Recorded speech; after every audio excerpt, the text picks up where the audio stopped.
Hey everyone, just providing everyone an update to my last Summit Industrial REIT video. I ended up investing cash that was just in my high interest savings account towards the stock just after they announced the takeover news. I currently have 2,630 shares.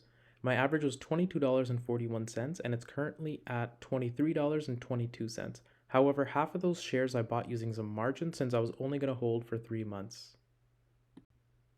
The takeover price is $23.50, so the current price is still about 28 cents away from its takeover price. It should increase next week as they recently announced the anticipated closing date is February 17th. My total profit will be $2,500 or 8.5% of my original investment. I think that's a great return over 3 months.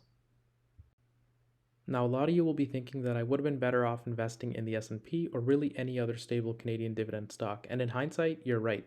However, 3 months ago, there was a lot of uncertainty and a guaranteed 8.5% return for 3 months sounded great to me.